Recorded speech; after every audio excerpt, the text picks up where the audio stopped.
So can you tell me just a little bit about what an instructional technology coach does? Sure. So I wear a lot of different hats across the district and at our school building.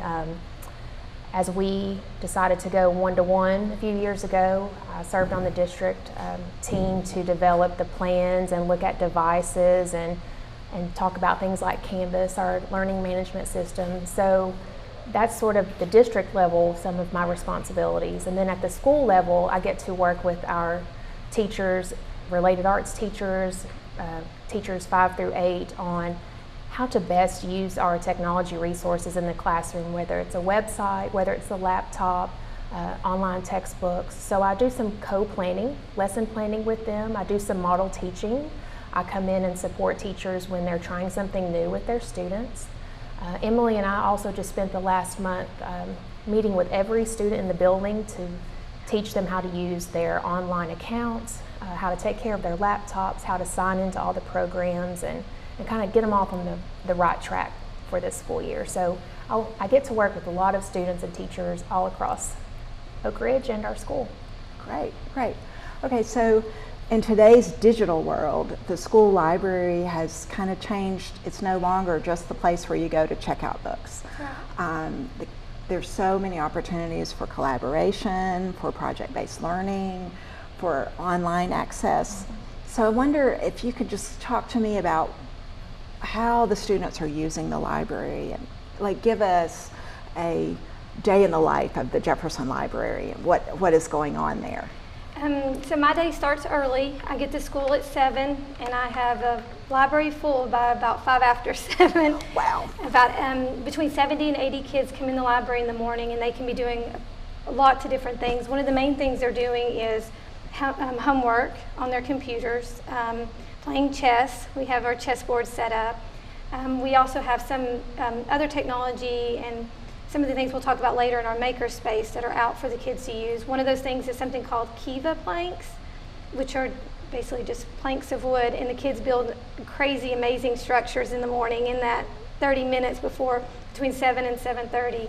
So I start out reading. They're always reading and kept checking out books. So lots of different things going on. And from there I go, we're talking about technology. Students have something at their hands called Online Destiny Library Management System, and they can put books on hold from there. And what that means is if they're in classroom and they can't get to the library, they can put a book on hold, and in the mornings I bring that to them. So at 7 o'clock, about 7:30, I start delivering books. I take a basket around and I deliver books to the students' homerooms that they've put on hold the night before to make sure that they can get their books. So start early. My morning's really busy. It depends. I've got a flexible schedule, which is I'm very lucky to have that. What that means is that my day's not set. In elementary, we have our times. This class period, you have this class. You've got your set rotations. I schedule as teachers need me. We schedule the time as students come in, and the library is always open.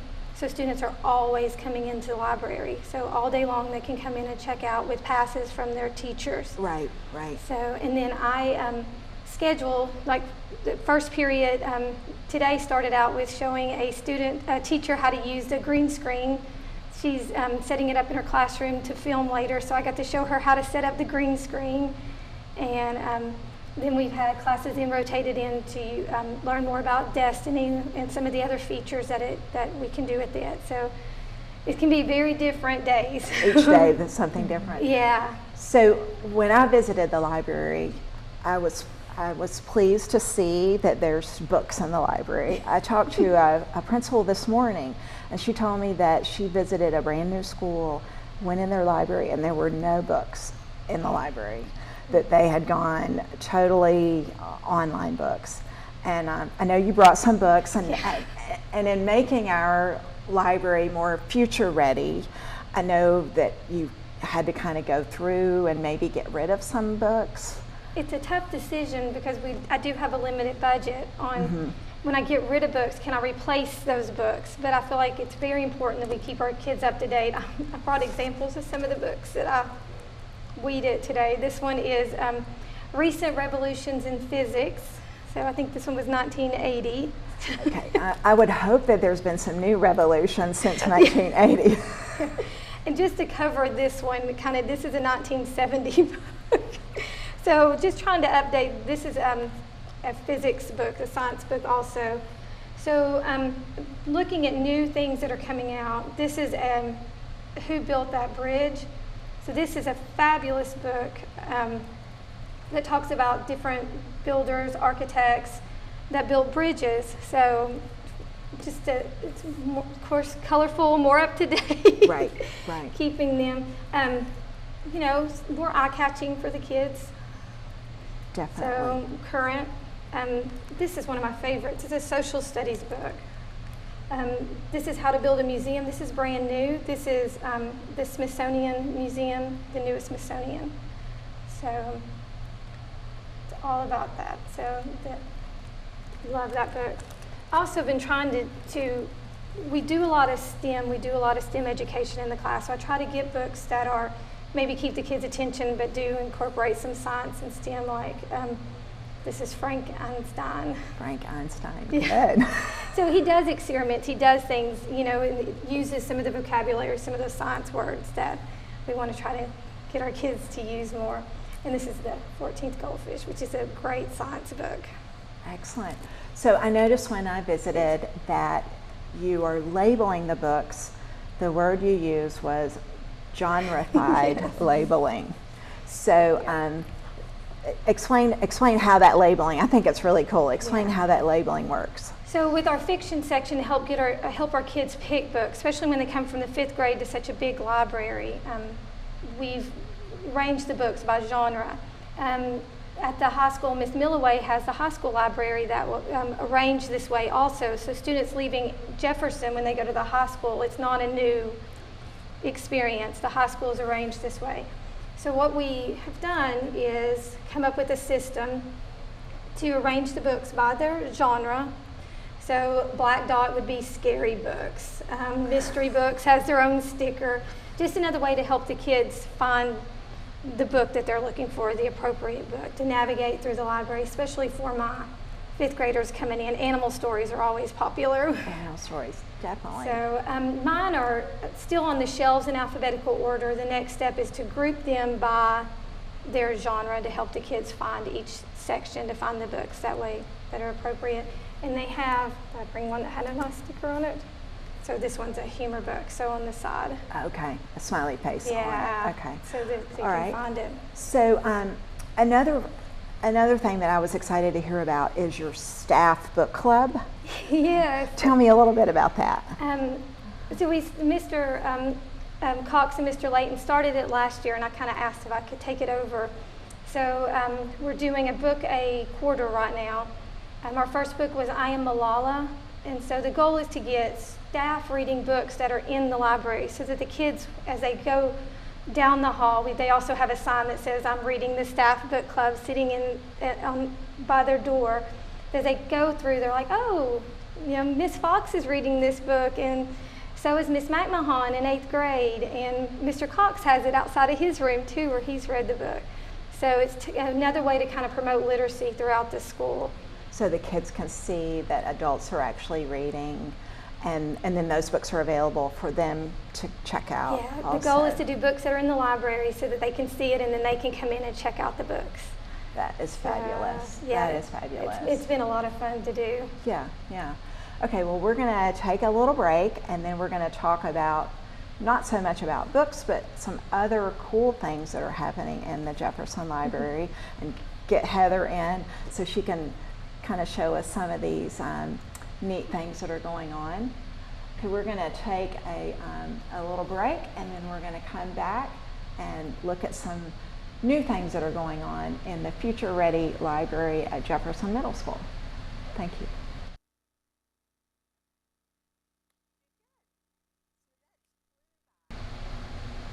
Okay, welcome back to Focus on Education, where we're talking about future ready libraries and future ready librarians. We've talked about books. Now we're going to look at some of the really neat, cool stuff that the Jefferson Middle School Library has for the kids. So you all take it away and tell me what you got. So I was fortunate enough to be able to attend a conference in Florida a few years ago called the Future of Educational Technology Conference.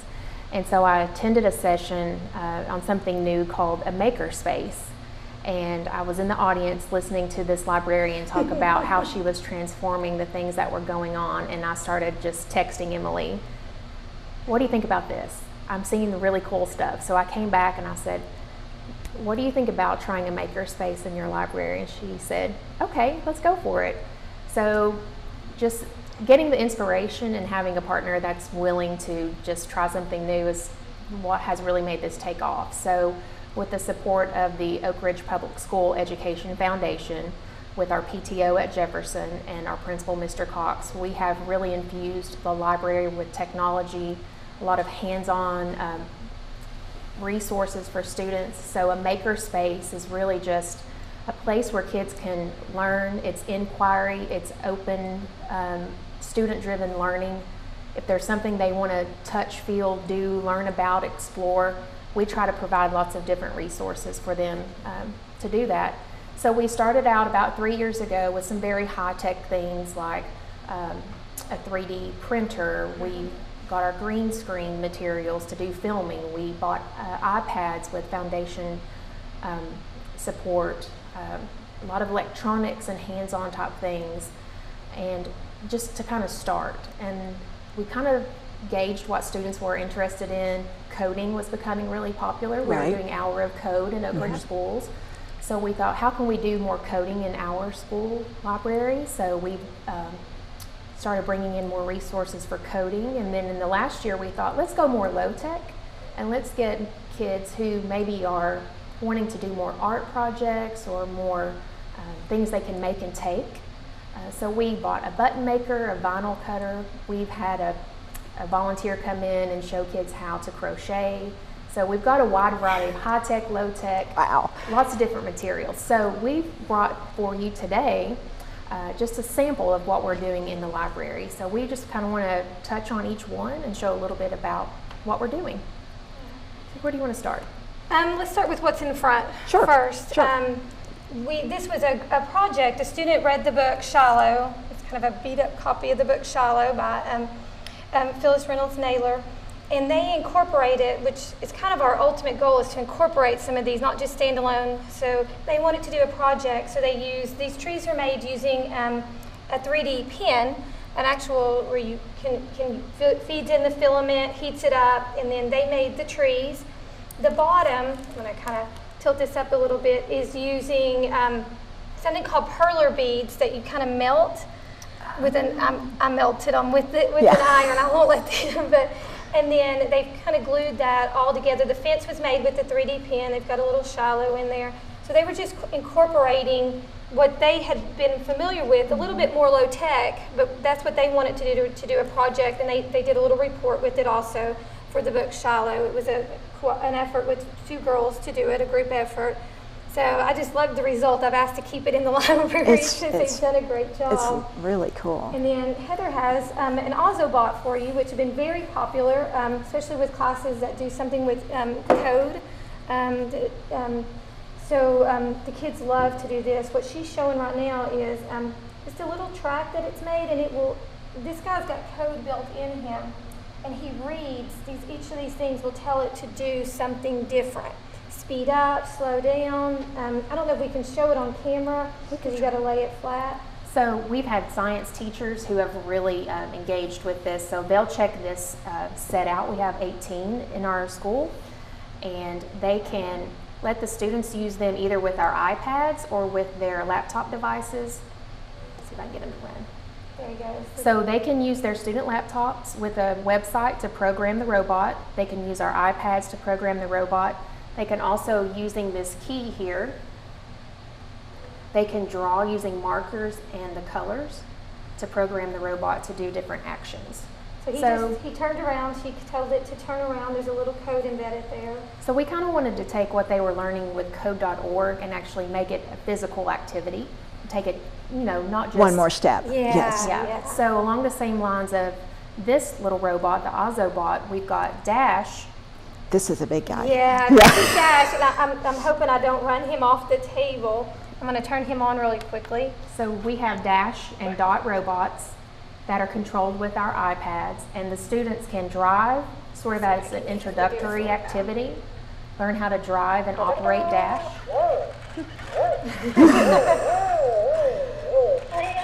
So he's very fun, very interactive. And there are 5 apps that are free that come with Dash. And so students can also design obstacle courses. They can design code so that the robots can interact with each other. So it's just another way to take it into, a more tangible type of environment. And kids love the Dash robot. And he may look like something that would be an elementary level product, but our middle school kids have really enjoyed our robots that we've purchased. And then we've also, moving kind of away from coding, our iPads, we purchased this product called Osmo. We already have the iPads, so the Osmo comes with the base, and then you can download different games and use these interactive tools with the iPad. So we have reading teachers, math teachers who will use these with intervention classes, and we have kids who just like to come in and play the games and practice. Kids can compete against one another and try to spell the words fast. They can do coding activities. There's a pizza game where they run a pizza store. We like it because it teaches them how to count money, which is a very valuable skill. Valuable skill, And when yes. it's in a game format, they are so fast at counting change. I can't count change that fast. It's awesome to watch them improve and get really fast doing these things. So we have gone from 4 of the Osmos, the base with the games, to 30 this year with the foundation support because it was so popular. What we'll do is we'll purchase 1 or 2 of something, see how students like it, how teachers are using it, and then we'll try to write a grant for more. And from a management point of view, it's great when we do it that way. I can see what holds up too. What holds Right. up to being in a middle school library, to being checked out, to being handled. I was a little nervous about our Autobots over here, and these guys are troopers. They're really well. I think our teachers take care of them too, and we use them. But we all 18 are still working. We've had them over a year, so things like that. Then we know, oh, that's a good product. So when we do small little bits, this is actually a new set of little bits. Little bits are one of my favorites in the library. It's this set is electronics. This is actually the new one code kit. It hasn't even been opened. I just got them. I'm so excited. But I have little bits for just regular electronics and circuits. This code one has a program. Heather just got it loaded for the kids to be able to put on their computers, and they can actually code this little screen on here to say different things, to do different things. So it's once again taking something that they're learning about in class and then being able to actually build something using a product.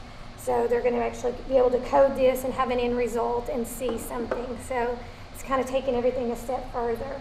And I'm going to probably finish talking about one of our most popular offerings in the library is our green screen. So we have an office that's been converted into a green screen room. The wall has been painted green. So teachers can book that room and send student groups down there to film projects. They'll film book trailers, they'll film history projects, related arts projects. Orchestra classes have used the green screen room. We also have a portable green screen that teachers can check out. They take an iPad and a green screen to their room and let the kids have a real voice and choice in how they're turning in their learning to their teachers, kind of demonstrate to the next level what they know and can really do some amazing things with technology. And then in addition to this little portable stick bot, we can use this with the iPad to make scenes of their own design. They can pose the stick bots. They can put them in any setting. We had students during intersession make costumes for the stick bots. And this is very easy to do, portable, and kids have taken this and incorporated it into our Lego wall. So we have a Lego wall in the library where it's green, and so they are taking these robots and designing things on the Lego wall and interacting that way. So, and they came up with that. Like, we didn't say, oh, green screen, Lego wall, that's perfect. Yeah. I thought kids weren't doing what I'd asked them to do, and I looked over and they're filming, and they're like, oh no, this is a great green screen, this is what you meant. Yeah. So they had turned on their own, they were like, turn the Lego wall into a green screen. So they're making these amazing, taking the stick bots on our Lego wall and making these neat little films. And we didn't even think about that. So, and may start off like as plays. We introduce them, how do you do this, and it's fun. But then when they go to class, the kids see, oh, well, can I just do this for a project? Mm-hmm. Can I?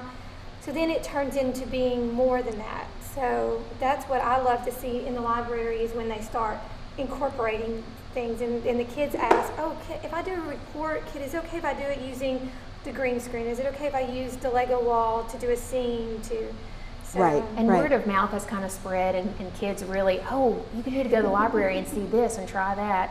And we have brought our teachers in on a Wednesday afternoon and provided some PD. Yeah. And we had different stations set up, and we let them just play and explore, and just to kind of get them excited about what we're offering and take away some of that hesitation of, I don't know if that's something I want to try. So just having that afternoon to come in and ask us questions and try different things out in groups was really fun also. Right, that is so cool. Well, it sounds like our Jefferson Middle School library is future ready. I know that there's dreams of making it even more future ready with some new furniture and some new bookshelves. And we just talked to Mr. Claudney before this started about, ooh, what do we need to film? What can we use that they're using in here today? Right. What is there here? Yeah. So yeah, lots. And whenever we go to conferences, and Heather especially, we are always looking for different things. We use Twitter, we use different outlets to find new things coming up to try. Yeah. Well, I congratulate you. I think that we are future ready, both in our librarian and in our library. And I think that this is just a great thing that's going on at Jefferson. Thank you so much for joining us tonight. I think if you want to visit Jefferson, just get in touch with Emily Haverkamp, and she can arrange a visit for you to see the Future Ready Library at Jefferson Middle School. Thank you very much for joining us, and we will see you next time.